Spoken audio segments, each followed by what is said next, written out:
Hello everybody, Jay Verna and Josh Best from the Webster Recreation Center, hanging out with Dr. Mike Stewart here at his Genesee Valley Physical Therapy Clinic.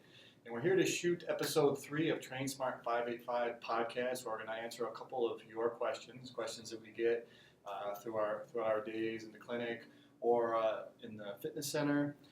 As a reminder, we would love your input. If there's something you'd like to know, something that can help you, please post your questions in the comment section. We'd really like to get a little interaction here, so don't be afraid to do that. And without further ado, we'll have give us our first question. Question number 1. I was performing a split squat the other day in the gym, and the inside of my knee started to hurt. What might I be doing wrong to cause that pain? Take it away. Well, luckily we have this beautiful diagram pre-drawn depicting Artiste. here. So I'm going to angle it just so everybody can see real quick. So split squats, getting pain on the inside of the knee. I'm going to show you a quick peek over here on the left side. It's going to be a good position from hips down to knee, everything straight across. We got, from hip, over knee, over foot, stacked over each other. Good position. You're going to descend, no knee pain. Awesome. So bad position if we're getting pain on the inside of the knee. So we're going to see kind of a drop from the hip down to the knee, kind of coming inwards here if you follow my great diagram. So this would be the inside of the knee, Joe? You have inside of the knee. So we have hip, knee angle. It's coming inwards. It's going to put a lot of stress and strain on that knee as we're descending and ascending.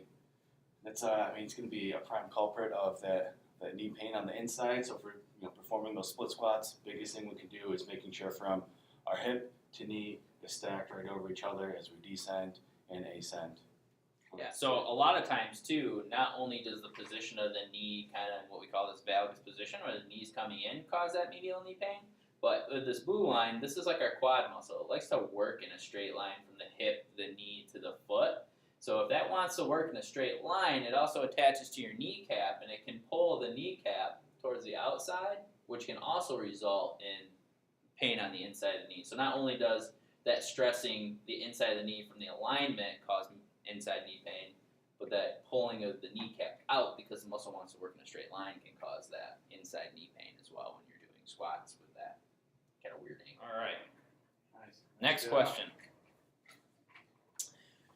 What does recovery mean? So we get this a lot. Like, okay, I'm supposed to be recovering, so what do I do? Sit at home and eat a bag of Cheetos and watch movies all day, or what should I be doing? So, this was one. We only have a few minutes here, so we're going to do our best to do the quick, concise answer. So, recovery. A couple things to keep in mind when it comes to recovery. A lot of people that we work with tend to subscribe to more work, more calories burned equals better things, increased fitness, getting closer to weight loss goals, all that. Not always true. One thing to really keep in mind when it comes to recovery is that it also requires energy. So basically what recovery is, it's that period of time when the body kind of shifts into more of a rest type mode where all the repair and tissue growth and all those things happen positively from the workout that we just had. So things that impact recovery are nutritional status, sleep status, stress. So if you're not managing quality sleep, all the stress in your life, and exercise is a stress. So if you're already stressed with, relationships, financial problems, work, all those things, what you're doing in the gym is further ramming you down that hole that it's going to be harder for you to recover from. And as I was mentioning earlier, recovery requires energy. So if you're doing all these extra workouts throughout the day and throughout the week to try to burn more calories, you're taking energy away from your body's ability to actually recover. So what does actually a recovery look like? Well, hanging out, watching TV with Cheetos sounds great, and that could certainly be part of it, but am I sleeping good? So that's usually the first thing that we kind of look at with people is, am I getting 7 to 9 hours of quality sleep where it's uninterrupted? And there's a lot of things we can do. Maybe it's another podcast where we can talk about sleep hacks.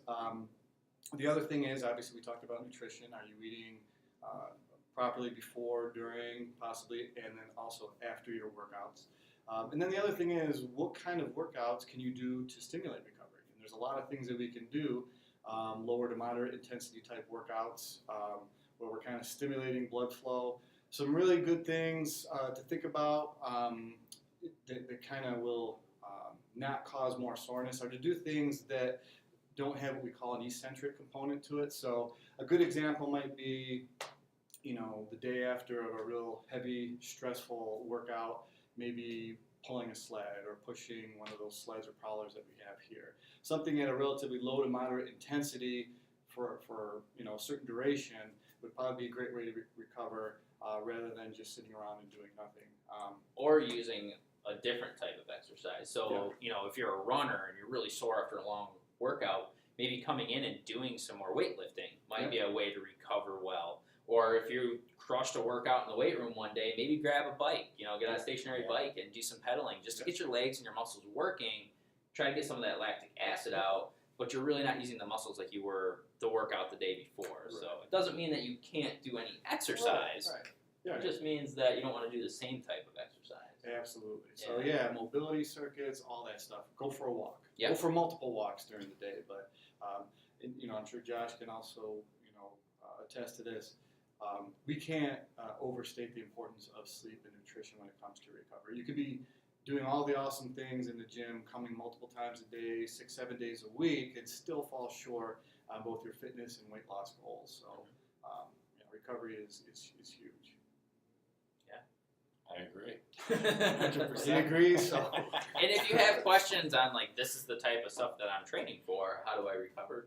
Let us know. You can always set up a consultation with us so we can chat about it and come on in for an appointment. So, like Jay said, please comment below on the videos. We want to answer your questions that you have. A lot of these are coming from in person here at the center, but doesn't mean you can't ask them on social media, YouTube, Facebook, wherever we post these videos, and we'll answer them the best we can, right? Yeah. Sounds good. All right, and we all have amazing beards for No Shave November, so we can't leave that out. Oh, man, it's going strong. All right, end of episode 3.